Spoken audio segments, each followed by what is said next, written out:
Alright folks, I am back and I've put up a few videos today, or in the process of putting a few videos up, and I was just getting ready to go to bed because I've got to get up really early, and somebody pulled in the dooryard. We usually talk about homesteading. I've got a small homestead, they've got a small homestead, and we usually bounce ideas off each other. So I was up here in the garden and they asked me if they had interrupted me making a video. And I said, no, I'm all done for the day doing that, and they're loading up. They said, what'd you do for a video today? And I told them this and that, and then we got talking about the 4th of July and people's morale and the state of everything. And we've never spoken about that before, just in passing, but this turned into be quite a conversation, folks.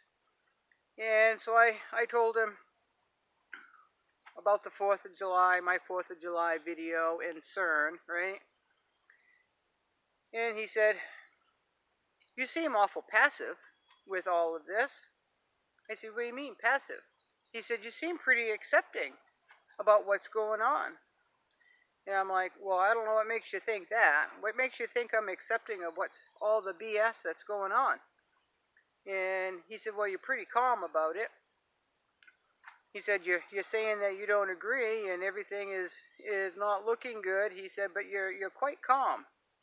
I said, well, I'm not going to get angry. There's nothing I can do. There's nothing I can do to change anything. I can change my little bubble. I can change what is in my immediate surrounding the best I can.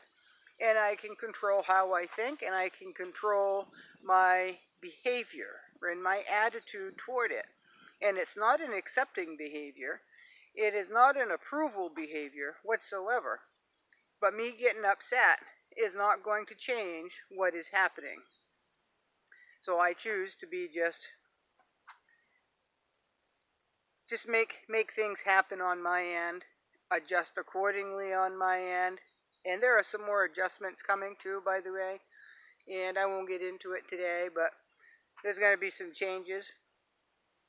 So we can't, a handful of people can't change the world if we're up against the whole world. Now, there is a handful of people that are changing the world, but they've got a whole lot of power, and they've got a whole lot of money, and they've got a big, big agenda, right? So their agenda is out to completely destroy this country, and they're doing so in a pretty fast clip. My agenda is to try to keep up with it, make adjustments on my end, prepare the best I can, and that's all I can do, right? I cannot battle the world. I can battle my mind and not get upset when I want to. Some days I just want to scream. Some days I just want to cry. Some days I just want to allow myself to be discouraged and defeated. But I work out of that. I work out of it because that is not doing me any good. If I get mad, I don't think right. I am not concentrating on what I'm doing, and I need to stay safe here. I need not to get hurt. I need to make good, sound decisions. If I am wallowing in my own self-pity, that's not helping me or anybody else around.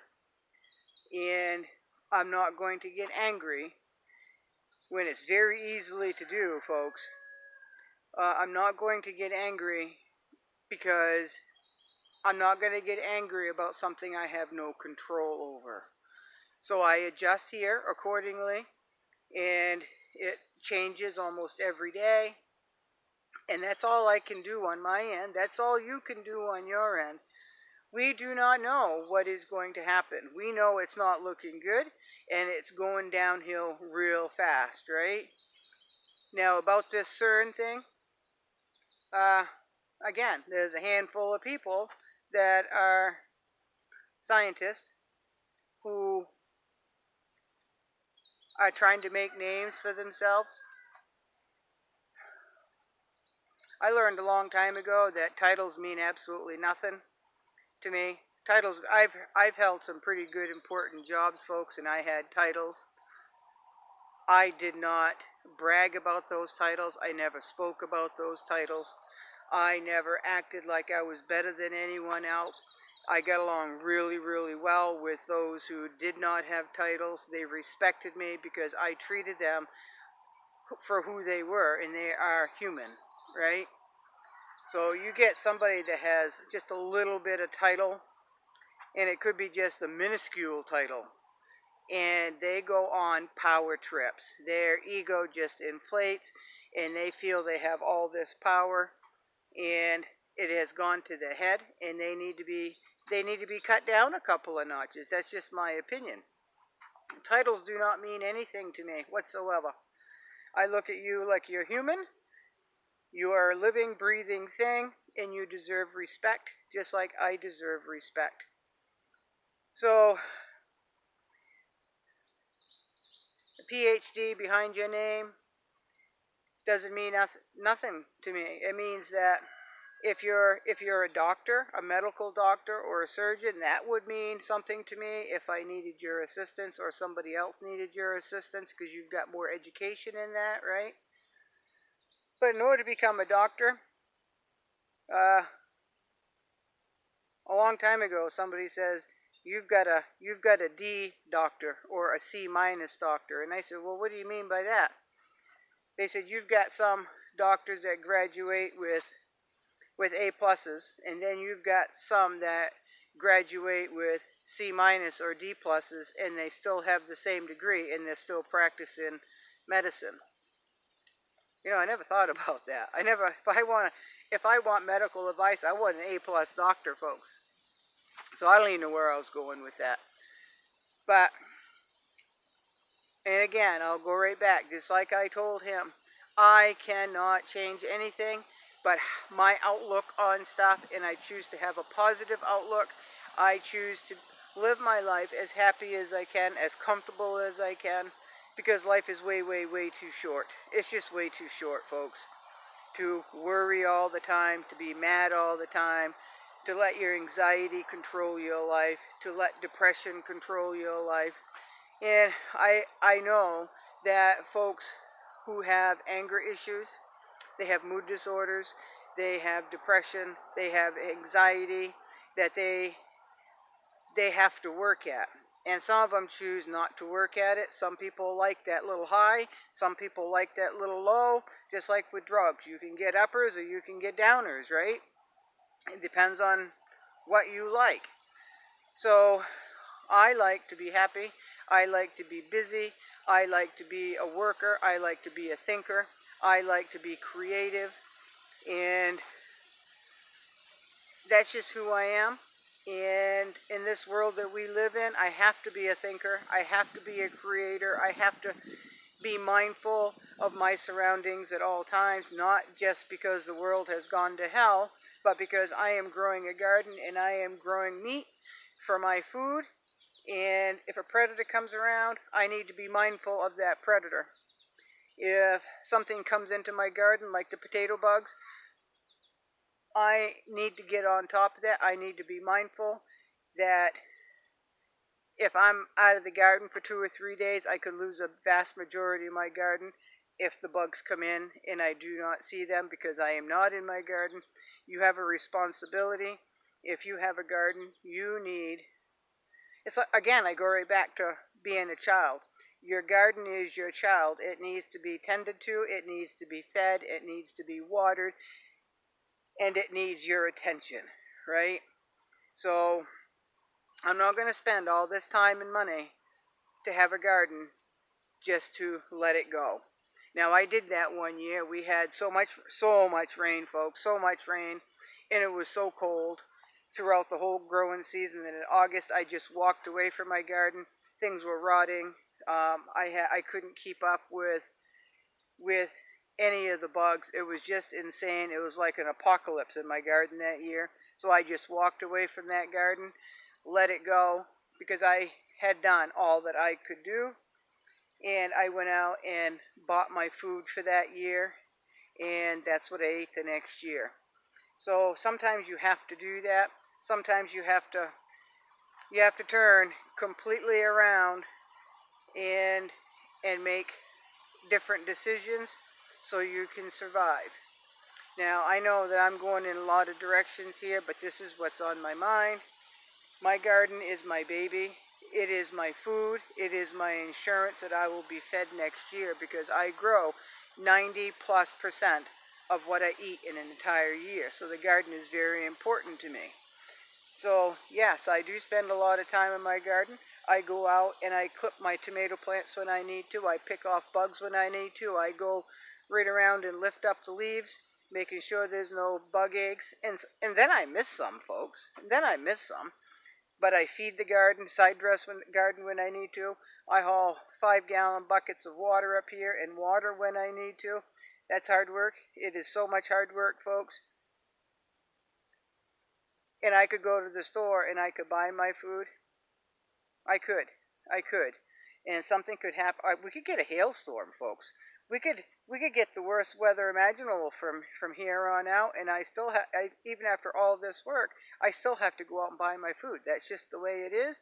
Do I worry about it? No. Do I panic about it? No. Would I get angry about it? I would probably not be very happy, because that's a lot of wasted time, but I can't see the future. Can't see the future of my garden. I don't know what's going to happen, just like I don't know what's going to happen in this world. So, CERN, and again, some people's eyes are going to be glued right to July 5th, and they're going to be looking up at the sky, and they're going to be looking for portals. They're going to be looking for demons to come down through and spaceships to come down through, or they're going to be holding on to white birches and holding on for dear life, because the earth is going to be sucked through a black hole or a portal or something, right? I mean, I refuse to live in that fear. So I asked him, when we were all done talking, I asked him what he thought of all this, and he said, "Oh, I'm doing the same thing." Granted, his garden is bigger this year, and he allowed more breeding to happen this year. Him and his wife and his children have cut back considerably on their expensive playtime. They sold off items that they no longer need, and they bought more things for their homestead. So that's really, really good. So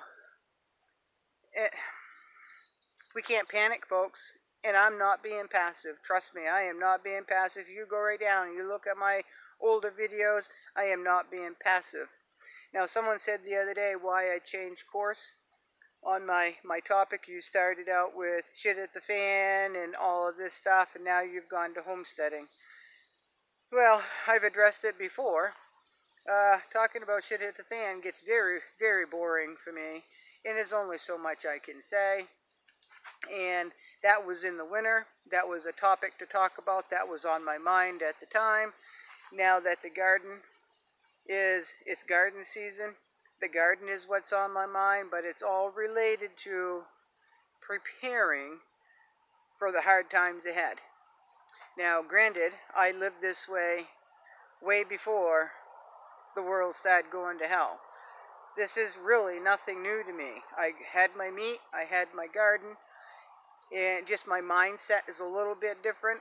Trying to make a little bigger garden, trying to find some more space in between rows, taking the beds out, which was the plan to begin with anyway, taking the beds out and connecting the beds without raised beds, right? Connecting the rows. And so my life hasn't really changed that much, folks. It hasn't. It's not because I'm not extending my garden because I'm in fear or panic. I am extending my garden because, one, that was the plan. Two, I am making the time to do that this year because I do know hard times are coming. So it's just, you adjust through your life. Depends on what's happening around you. You adjust accordingly. And if you do so in a panic state, an angry state, a sorrowful state, and you let those emotions get the best of you, then they're winning. They're winning. Now, I'm a fighter. I don't want to lose. I do not want to lose, and I think what's happening is BS. And we're a long ways from seeing the real bad stuff, folks. Well, not long ways. It's coming sooner than we want. We don't have much time to prepare, but it's gonna get real bad, and it's happening fast. So what's going to happen a year down the road, which is a very long time away? What's going to happen a year down the road? We don't know, but we know it's not going to look like this, right? And this didn't look like what looked like a year ago, in the year before that, in the year before that. It's been building up, folks. It's just sped up. It's sped up.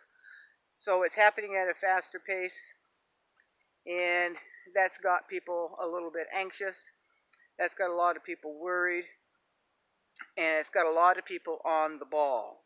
Now, there are people that are blind, they got their blinders on, they got their side blinders on, they got their ears closed, they got their minds closed, and life is real good. It's going to be a utopia. Socialism is the best thing there ever it was. Those people have been watching too many movies, they have been reading too many books, and they're talking and listening to the wrong people. Because they have proved over and over and over again that socialism does not work. Look at Venezuela. Just take a look at Venezuela, one of the richest countries in the entire world not too long ago. Now they're starving down there. They don't have anything, folks. And that's the plan for here. It is. So that's what I've got. That's what I've got. And I've got to go in and go to bed, but that was bothering me. And if he thought that's the way I was thinking now, that I was passive and that I was accepting, then probably some of you folks in that last video may have thought the same thing. So I just wanted to be clear. I just wanted to be very clear that that is not the case. Okay? So y'all have a good night. Y'all have a good 4th of July. And stay safe. Watch your surroundings. And do what you can to be happy and to celebrate the 4th of July for what it means for us in here. Because in the whole world, it really doesn't mean much because we've gone backwards, folks. Alright, so thank you for coming back. If you like anything that I have to say, you can like and subscribe. You can share anything. You can also hit that bell icon so you get notified when I do post a video. Alright, so thank you. Come again.